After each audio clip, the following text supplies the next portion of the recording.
This is After the Gridiron, a podcast featuring interviews with retired football players. If you're a fan of After the Gridiron, make sure you subscribe to the show to ensure that you won't miss an episode. Today's episode is sponsored by Symphonies. Symphonies is an online store that provides custom clothing and accessories. They have a number of quality products available at affordable prices. They offer custom, unique, funny, and inspirational products that you won't find anywhere else. So go to www.symphonies.ca to shop for your next purchase. And as a special offer for our listeners, enter promo code GRIDIRON to get 15% off your purchase. So there's no excuse not to check it out. Again, that's www.symphonies.ca. Symphonies. Great products, great prices.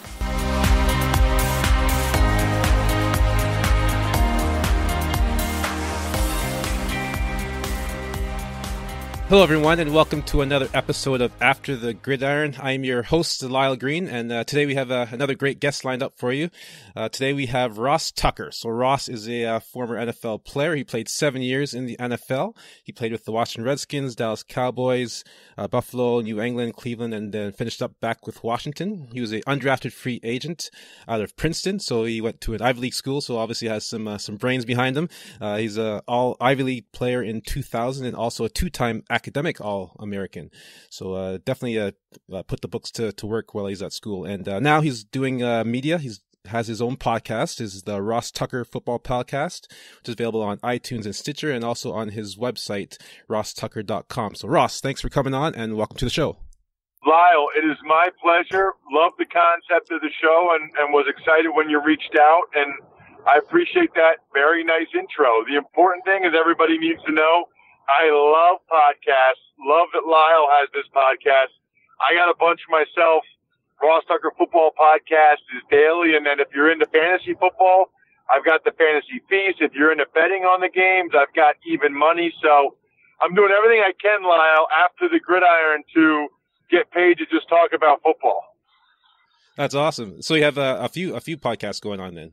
Are you hosting all of them, or do you have other people? Yeah, I host all of them. I actually just got really lucky, to be honest with you.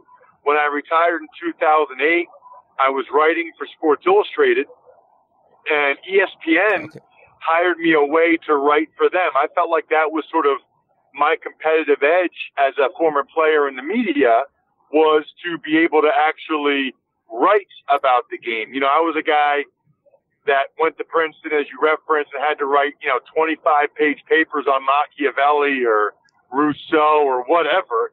I thought I can write 1,000 words about, what it's really like at the bottom of a pile, or whatever the case might exactly. be. So that was kind of my edge. So ESPN hired me to write for them, which was great. And they asked me if I wanted to host their football podcast.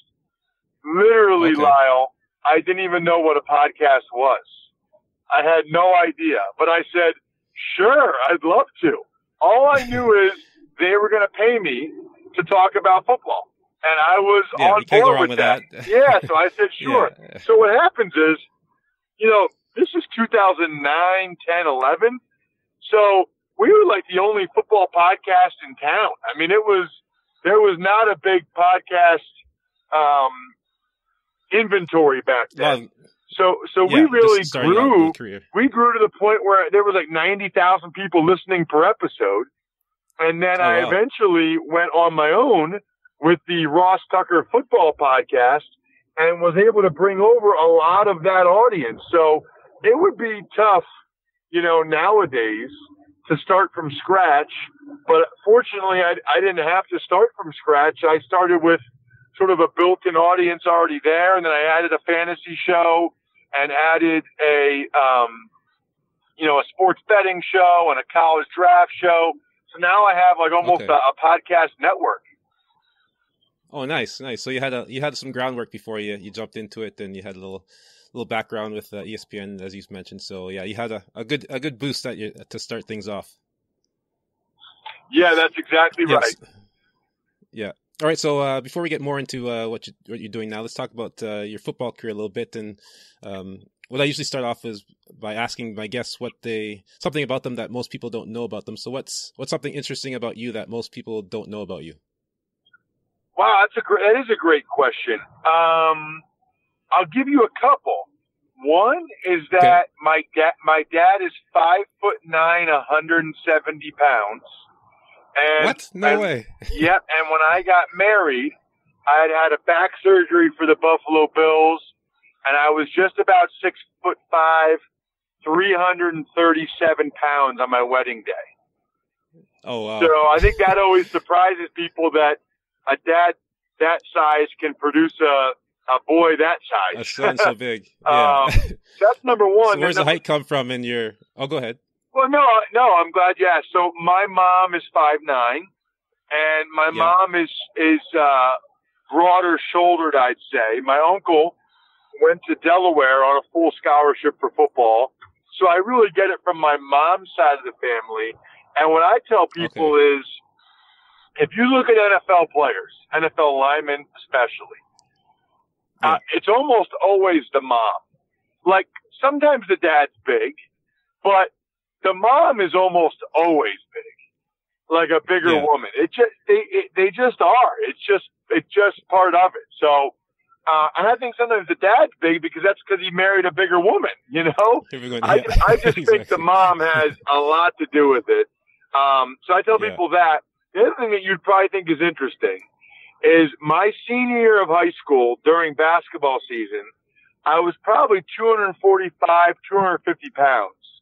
And I'm not going to say that I was the point guard, but I brought the ball up a lot. Like, especially if the other team was pressing, really? I would bring the ball up. And I also had 24 3-pointers my senior year. So I was a late bloomer physically. So I was always a guard. You know, I was always like a 3-point shooter and a guard.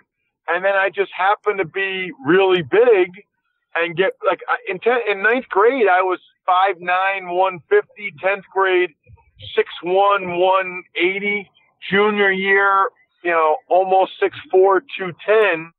And then by senior year, I'm almost 6'5", 250. And they would tell me to go down low. My low post moves stunk, Lyle. I would get swatted by kids that were like 3 inches shorter than me. I didn't know how to play down low because I had never been that way. But if I got a big 6'6" guy stiff out on me out on the perimeter, I could like blow by that guy or drain a three in his face. Or if they would press us, they would always give me the ball because they'd have the biggest slow guy on the other team, and I could just dribble past him easily. So, like high school radio, they call me the dancing bear because I went to a small school, and it's just weird to be at a high school basketball game, and there's a kid who's 6'4.5", 250, you know, breaking the press and dribbling up and then shooting a three. Exactly. Yeah, you're like the Magic Johnson or the Ben Simmons of today. The bigger guys bringing up the ball that you don't expect to be able to do those things, and like a Porzingis, I guess, type of guy that can do things that you don't expect a big guy to do. Right, except I was an offensive lineman. Yeah, exactly. Those guys are exactly. still pretty, a little bit thicker than those. Still pretty slender. Yeah, exactly. You're a little bit thicker than those guys, so yeah, probably looked a little weird, but a great advantage for your team for sure. Yeah. All right. So let's talk about your selection of Princeton. Obviously, going to Ivy League school, you had obviously school is important to you, and I'm sure your parents probably instilled that in you. But talk about your recruiting process and how you end up picking Princeton. Yeah. So, like I said, you know, I was a late bloomer, right? So, like most kids in Pennsylvania, I grew up wanting to play football for Penn State. But you know, when you're 210 pounds as a junior in high school, as an offensive lineman, defensive end, that's just not going to happen, right? They're just not going to recruit a kid like that. Now, I did get some letters to walk on, which was cool. But, you know, when you're in high school and they ask you to walk on, you kind of just figure, you know, you're not good enough really. So I didn't take them that seriously. And I started getting letters from Ivy League schools. And, nobody in my family had ever gone to a school like that, right? Like that's not kind of, our family wasn't like that. Our family, it was, my parents were thankful to be able to go to college.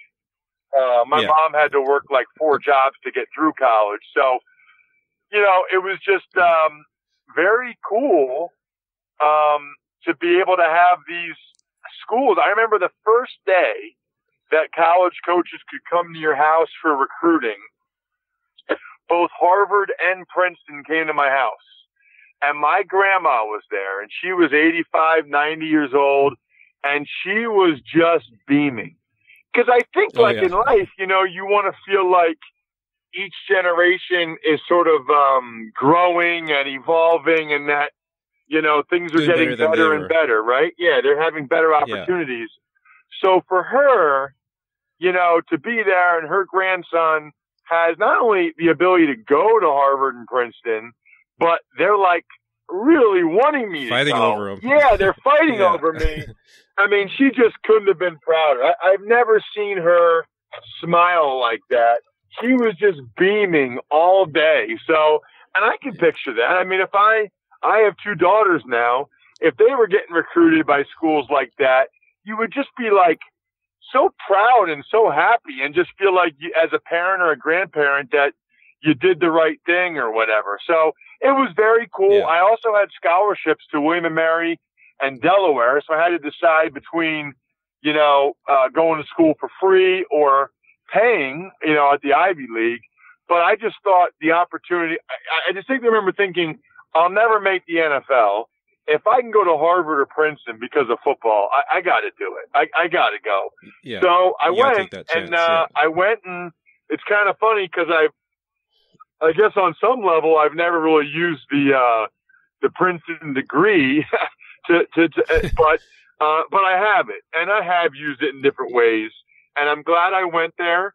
And it's funny because when I got to the NFL, some of the other guys were very jealous because they're like, "Oh man, you got to go to Princeton and still make the NFL."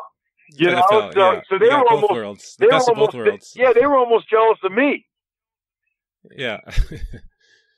So you said that you weren't really expecting to make to the NFL. So what point in your career did you kind of realize that, whoa, maybe I do have a chance to make it to the next level? So I first thought about it when I was a freshman, because I started a couple of games at defensive end, and Matt Burke from Harvard was the left tackle. So I played against him, and then fast forward to the spring, Princeton moves me to offensive line because I just kept getting bigger and bigger. I went to Princeton to play D-line. Princeton moved me to offensive line. That's something other people might not know about me, but Princeton moved me to offensive line.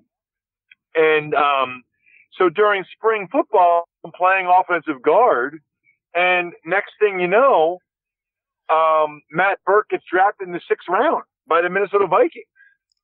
And I just remember thinking, oh, wait a minute. If he can get drafted in the 6th round, maybe I can at least just go to a training camp, or go to a mini camp and go against a guy from Florida State or Alabama or Michigan and see how good they are. So that was the first time that it was on my radar at all. And then after my junior year, after the spring of my junior year, I actually got a call from an agent, Joe Linta, who represents Joe Flacco and other guys. And he said, I came to your Harvard-Princeton game and was very, very impressed by you and think you have what it takes to have us get a shot in the NFL. And I was like, wow, awesome. Oh, wow. And Harvard had a 4th-round kid, Isaiah Kasavinsky, went to the Seahawks in the 4th round. And I had thrown him down the ground a couple times and cut it. I had a good game. And Joe just happened to be there scouting Kasavinsky and another guy. And I stood out to him. And so he called me. So it was really, really cool. And so then I played my senior year, and he ended up getting me signed by the Redskins. And the rest, as they say, is history. Awesome. And you mentioned not using your degree. What did you take at Princeton? So I majored in politics. Princeton has very old-fashioned majors. It's like the same majors they had probably 200 years ago. It's like philosophy and history and anthropology and whatever, right? So for me, it was either going to be economics or politics. The economic stuff wasn't really business-oriented as much as it was economic theory. And I really liked writing papers more than taking tests. And I really liked, having oral presentations and stuff. So I chose politics. And it was really, really interesting to talk political theory with kids from all over the world who had very, very different upbringings than I did. There was one theory that, having, I can't remember, one person said having, police, in certain areas where there's a lot of police, that actually people believe that leads to crime. And I was like, oh, really? What are you talking about? And the one girl was saying, I just think we can police ourselves. And that, but I said, I don't know where you're from. Wow. I said, I don't know where you're from, but that's not going to work here. But I know, but where I'm from, if there were no police, I know people that would come to your house, punch you in the face, and take everything you have. Yeah. I don't know where you grew up, but it's not like that everywhere else. Yeah. I definitely get to know people from different areas and different upbringings and cultures, and as you said, things are a lot different in different areas of the world. Without question. All right, so yeah. So let's talk about making it in the NFL. You said you were with that agent who got you a chance with the Redskins. So talk about going to the NFL and if there's any talk or a chance of getting drafted at all when you came out your senior year. But talk about going to the NFL and getting your chance with the Redskins. No, it was actually the exact opposite. I knew I wasn't going to get drafted, and I was just hoping and praying that maybe I'd get signed. Like that was really my thing. And my agent, Joe, told me the night before the draft, he thought it was about 50-50 that I would even get signed, Lyle, that I would even get a chance. Oh, wow. Which is pretty crazy. But it ended up working out, and I was able to get signed by the Redskins after the draft. I got a 0.0 signing bonus. I didn't get $1 to sign. So you broke the bank with that. Yeah, and Joe had to really fight even just to get me the opportunity with the Redskins. But then I got it. And I always tell people the weird thing is, Lyle, when you go to a school like Princeton, you kind of you spend a lot of time when you watch like a Michigan-Ohio State game or whatever, you kind of wonder how good those guys are. And I remember we'd watch a game and think, if we had 12 guys on the field the whole time, what would happen in the game? That's the kind of stuff you think about because you don't know how good those guys are. They're better than you, but you don't know how good they are. So anyway, right. So I had built them up so much in my head that when I actually got to the NFL, my first mini camp with the Redskins, I actually thought they'd be better. I had them up so much in my head. Like, I didn't know if LeVar Arrington and Big Daddy Wilkinson, I didn't know if they would pick me up and chuck me. Like, I didn't know, right? I had no idea, right? So, I actually came away from it thinking, I was with the twos, second string. I was going against a kid from Clemson named Terry Bryant. He was second team all ACC, Clemson, big school, the whole deal. And so I remember thinking, all right, well, let's see it. I just kept blocking him every play. And I distinctly remember thinking, Lyle, when's he going to turn the good on?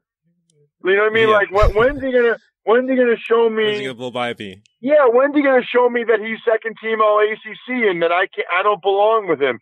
It never happened. I just kept blocking him. And So I got confident right away that like I can do this. Like I can do this. And then, it kind of took off from there.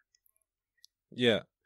Yeah, it's all about getting an opportunity, and as you said, yeah, guys have big names and big conferences and the big schools, but they're just players like everyone else. And once you get an opportunity to be on the field with them and show what you can do, it's amazing that you can do the things that you did and block them and not have them dominate you. And you're like, wow, I belong here, and I can hang with these guys. So yeah, it's just a matter of getting an opportunity and a chance. And you got that and turned that into a 7-year career, which is awesome and amazing. So before we get into what you do now, I just want to talk about your time in Dallas. I'm a huge Cowboys fan, so I got to make some time to talk about that. So talk about your time in Dallas. Oh, awesome. Yeah. So, I was with the Redskins 2001 as a rookie, 2002, and Steve Spurrier was the coach in 2002. He ends up cutting me, and I got picked up the next day on waivers by the Dallas Cowboys because their offensive line coach, Frank Verducci, had actually worked me out at Princeton when he was the assistant offensive line coach for the Bengals. So it really is one of those things in life that you never really know, man. You never really know who's going to be the guy that likes you and how that's going to play out and affect your life. But thankfully, he liked me at the workout, and I was able to get signed by the Cowboys. I got a chance to meet Jerry Jones the first day, which was cool because I had never actually met Dan Snyder. And then what happened was a couple weeks later, the left guard got hurt. Next thing I know, I'm starting at left guard for the Dallas Cowboys against the Indianapolis Colts in 2002, my second year. And it's crazy because the second game was against the Jaguars. We beat them. I was player of the game, which was awesome. Oh, wow. Yeah, and then nice. I'm in the huddle blocking for Emmitt Smith, the NFL's all-time leading rusher. Meanwhile, I grew up a big Eagles fan.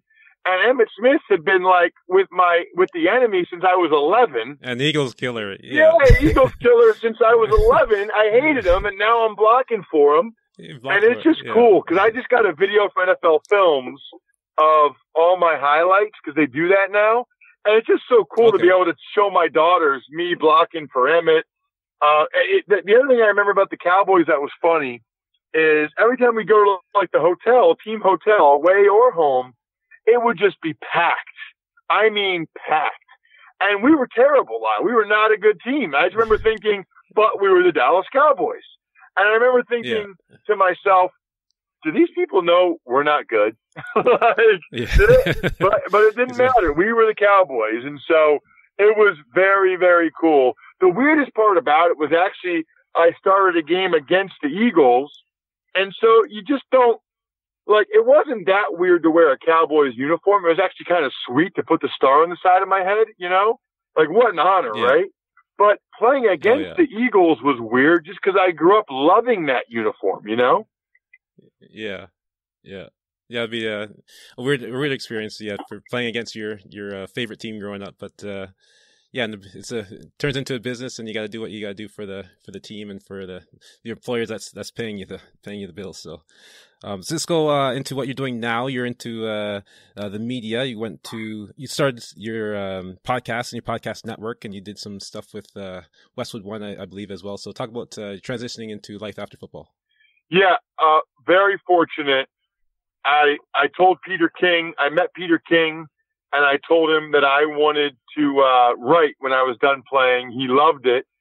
So 2007, I get hurt against the Ravens, and I write about my career being over. And like within 2 weeks, I got offered jobs by Sports Illustrated, Sirius XM, and Comcast. So I had a media career like that. And it was, again, very fortunate. Started doing games, the Princeton games on the radio. That led to doing Yes Network, which led to Versus, which led to NBC Sports Network. Started doing games on the radio, NFL, which led to Westwood One.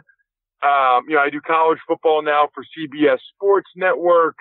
I, have a big announcement that'll be coming up soon regarding a daily show that people can listen to on the radio part of it. so people can just stand by for that. Westwood One still. I'm involved with several businesses, Go Big Recruiting for high school athletes, myfrontpagestory.com, which is pretty much the coolest gift idea I've ever seen. So yeah, I got a bunch of media gigs. And I also have some private business stuff I'm involved in, and I'm loving all of it. That's awesome. That's great. So I usually finish off with what I call a top of the mountain moment. So kind of looking back on your football career, football journey, all the things you've gone through, the highs and lows, the obstacles, the good and the bad. Is there a favorite moment, a favorite story? Is there words of wisdoms for younger players? How would you like to end things off here? I guess the biggest thing I would say is, in my experience, preparation is the biggest differentiator between people in life. And the best player I ever played with, Tom Brady, and the best guy I ever played against, Ray Lewis, their preparation was so impressive, so impeccable. I just want people to know it's the stuff you do ahead of time before you have to perform that really makes all the difference in life. Yeah. Yeah, definitely. Preparation is key and is important. And make sure you look to the future and make plans for the future and look towards what you want to do next in life and prepare for your the things that you want to do. So Ross, thank you so much. And for those who want to follow you on social media, can you give out your social media contacts and all that stuff, all that information? Absolutely. At Ross Tucker NFL, Twitter and Instagram. Facebook is facebook.com/Ross Tucker NFL. And it's good timing because I'm doing the Eagles games, preseason games. So you're going to start to see some press box buffets, press box food. People love those videos. So that's coming up soon here, Lyle. Nice. Awesome.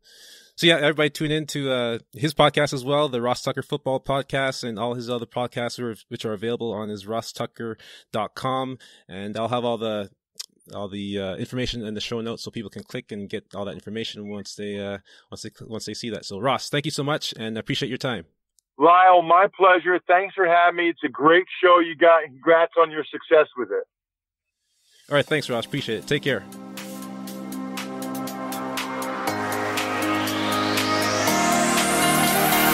Thank you for listening to After the Gridiron.